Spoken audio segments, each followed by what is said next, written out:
आज के इस कार्यक्रम के मुख्य अतिथि भाई दिवाकर जी और उनके साथ मंच पर बैठे हुए अन्य सभी गणमान्य मेहमान, आप सबका बहुत बहुत अभिनंदन।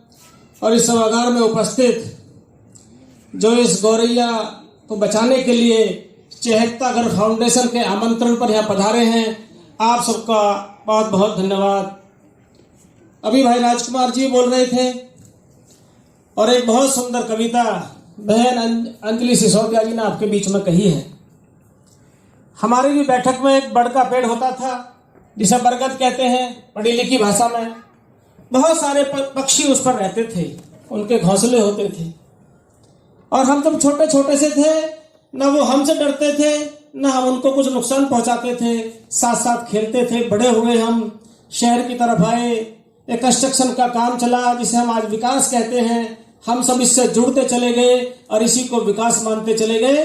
और जो प्रकृति की चैन है उसमें मानव भी है, पशु भी है, पक्षी भी है, कीड़े मकोड़े भी हैं, वो सब इस प्रकृति की चैन है। उस चैन के माध्यम से प्रकृति का संतुलन बना रहता है। वो धीरे धीरे टूटती चली गई, लेकिन मानव की आवश्यकता के अनुसार नए नए कंस्ट्रक्शन होते गए, बिल्डिंगें बनती गई। उनके बीच में भी ऐसे लोग हैं जो अपनी नौकरी करते हुए, कोई जॉइंट कमिश्नर है, कोई एयरपोर्ट, अभी दिनेश जांगड़ी जो अध्यक्ष है इसके, जिन्होंने चेहकतागढ़ फाउंडेशन बनाया है, वो अपनी सर्विस के साथ साथ पर्यावरण को बचाने के लिए, इस प्रकृति की चैन को बचाने के लिए चेहकतागढ़ फाउंडेशन के माध्यम से पूरे देश में जन जागृति फैला रहे हैं। जागृति फैलाना एक अलग विषय है, लेकिन उसके साथ साथ ये केवल ये नहीं कह रहे गौरैया को बचाइए, अपने घर में घोंसला लगाइए। ये घोंसला वितरित करते हैं, कृत्रिम घोंसला। उसके साथ साथ पानी का पात्र भी वितरित करते हैं। भाई अजीत दौला जी हमारे बीच में आए हैं, मेरा निवेदन है आप अपना स्थान आगे की तरफ ले लें। किसी चीज में जागृति फैलाना और उस कार्यक्रम के तहत जागृति के साथ साथ संसाधन भी देना, ये बड़ी बात है, इसमें कोई दो राय नहीं है। मैं सभी का जो चेहकतागढ़ फाउंडेशन के पदाधिकारी हैं और पूरे देश में इस कार्यक्रम को लेकर जा रहे हैं, घोंसला वितरित कर रहे हैं, साथ साथ पानी का पात्र भी आप वितरित करते हैं, आपको बहुत बहुत साधुवाद देता हूं। आपने मुझे यहाँ बोलने के लिए बुलाया, क्योंकि मैं इस विषय का विशेषज्ञ तो नहीं हूं, लेकिन मैं इतना जानता हूं अगर हम सब इसमें सहयोग करेंगे तो निश्चित तौर पर यह गौरैया पक्षी हमारे घर आंगन में हमारे बच्चों के साथ पुनः खेलेंगे और इस पर्यावरण को बचाने में हम सहयोगी होंगे। जय हिंद, जय भारत। हमारे डायस पर बैठे हुए सभी सम्मानित मंच और हमारे सामने बैठे हुए हमारे क्षेत्र के बहुत ही जिम्मेदार हमारे भाई, हमारी बहनें यहाँ बैठी हुई हैं, तो नाम तो लेना सभी का वैसे जानते ही हूँ मैं, समय की सीमा है। बहुत ही पुनीत कार्य कर रहे हैं। मैं भी रोसा साहब यही काम करने वाला था अभी कुछ दिन पहले, मैंने कि काम शुरू कर देते हैं। हमारी टीम है, आप लोग सब जानते हैं, चौहान साहब बैठे हुए हैं, तो ऐसे ही काम हम लोग करते रहते हैं। हमें जीव जंतुओं की, खासतौर जो हमारे जंगल ख़त्म होते जा रहे हैं, जहां हम यहाँ रह रहे हैं अब 1949 से हम लोग रह रहे हैं। वैसे हम लोग पंजाब के हैं, यहीं खेती करते थे, मैं भी यहीं पैदा हुआ, पढ़ता लिखता रहा, हॉकी खेलता रहा। तो यहाँ जंगल में मंगल लगे तो हमने भी सेवा करी जाए इसकी भी। कल रोसा साहब का फ़ोन आया, मुझे बड़ा अच्छा लगा, बड़ा अच्छा हमारा साथ रहेगा, हमारी टीम का आपके साथ रहेगा। बहुत बहुत धन्यवाद, थैंक यू वेरी मच। आपके इस समर्थन की घोषणा से हम आपके आभार व्यक्त करते हैं। अब मंच पर उपस्थित सभी आदरणीय जन, उपस्थित सभी सम्मानित भाइयों बहनों, प्यारे बच्चों, जो चेहकतागढ़ फाउंडेशन की ये मुहिम है, ये निसंदेह एक दिन बड़ी गाथा लिखेगी। एक छोटे से प्रयास बड़ी गाथा लिखते हैं।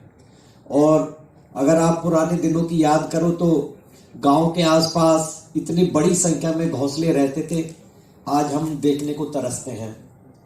इस नन्ही गौरैया को बचाने के लिए सर निसंदेह जो आपकी मुहिम है, इस मुहिम में दैनिक जागरण भी आपके साथ जुड़ेगा। दैनिक जागरण भी आपके साथ कदम से कदम मिलाकर चलेगा। जहां भी आपको दैनिक जागरण, चूंकि मैं प्रेस क्लब का अध्यक्ष भी हूं सर, अन्य संस्थानों की भी आपको जरूरत पड़ेगी सर, अन्य समाचार पत्र भी आपके साथ मिलेंगे।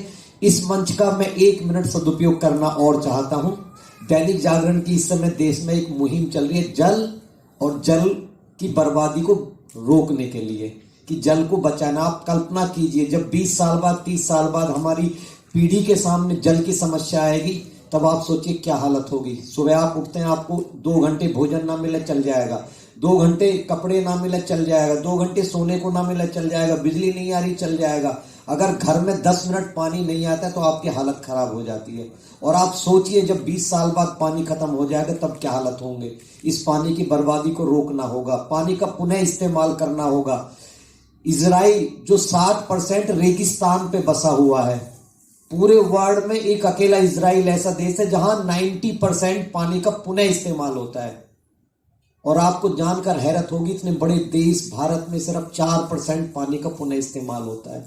सिंगापुर जो छोटा सा देश है, जो एक दिल्ली की बराबर देश है, उसमें 30% पानी का पुनः इस्तेमाल होता है।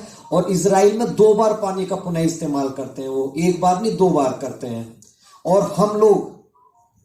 हम इतने अपने को एडवांस मानते हैं, उसके बावजूद हम जो इजराइल, अमेरिका और चीन में जितना पानी का इस्तेमाल एक नागरिक करता है, उसका 7.5 गुना अधिक हम लोग इस्तेमाल करते हैं सर। भारत के जो नागरिक है, इजराइल, चीन और अमेरिका के नागरिकों से प्रतिदिन 7.5 गुना अधिक पानी का इस्तेमाल स्वयं के ऊपर प्रयोग करते हैं। और खेती पे सर हम 8 गुना इस्तेमाल अधिक करते हैं भारत के लोग। तो हमें इस जल को बचाना होगा। सर आपका बहुत बहुत धन्यवाद। पंकज जी, आपने मुझे मौका दिया यहाँ बुलाने का। अभी मैं इस लायक नहीं हूँ, मेरे बहुत सीनियर लोग। बच्चों की एक कविता है जो चिड़िया से संबंधित है, वहाँ से मैं आज अपना उद्बोधन शुरू करना चाहूँगा। इसका टाइटल है बहुत बड़ा है ये संसार। ये कविता मैंने 23 साल पहले मेरे जो कज़न 2nd स्टैंडर्ड में थे, उनकी किताब में पढ़े थे। सबसे पहले मेरे घर का अंडे जैसा था आकार, तब मैं यही समझती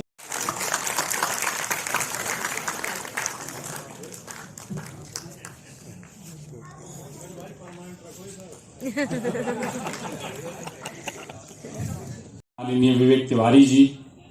विवेक तिवारी भैया मेरे को 2014 में मिले, क्योंकि मेरे से सीनियर है। हमारे यहाँ एक प्रथा है भैया कहने की, जो बड़े हैं उनको हम भैया के संबोधन से और संबोधन करते हैं।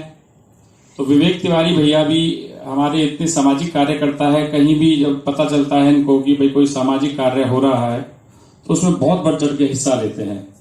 आपकी कंपनी है सत्या माइक्रो फाइनेंस लिमिटेड। आपको यह जानकर भी हसर होगा कि उसकी फाउंडेशन है, उसकी जो नींव रखी गई वो 2016 में रखी गई, और बहुत ही कम समय में वो इंडिया की fast growing micro finance company है, जो अभी तक तकरीबन 5300 करोड़ रुपए डिसबर्स कर चुकी है, जो कि एक माइक्रो छोटा फाइनेंस होता है 1 लाख रुपए जो किसानों को। और उससे भी बड़ी बात यह है कि विवेक तिवारी भैया ने सबसे पहला ऑफिस जो है आपके क्षेत्र सिकंदराबाद से उसकी स्टार्टिंग की। तो ये हमारे लिए बड़े गर्व और सम्मान की बात है कि ऐसे अध्यक्ष हमारे बीच हैं। फ्लाइट मेरे ख्याल में छूट गई है, लेकिन क्योंकि आज आप पकड़ रहे तिवारी भैया।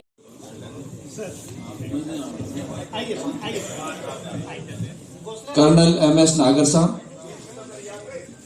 AGM हमारे बीच विष्णु बाना सर, PNB। बहुत बहुत धन्यवाद पंकज भाई। मंच पर मंचासीन सम्मानित अतिथिगण, समाज के सचेतक के तौर पर बैठे हुए आप सब विशिष्ट अतिथिगण, आज दिनेश जांगीड़ भाई साहब के नेतृत्व में पंकज रोसा जी, भरत भूषण जी और हम सभी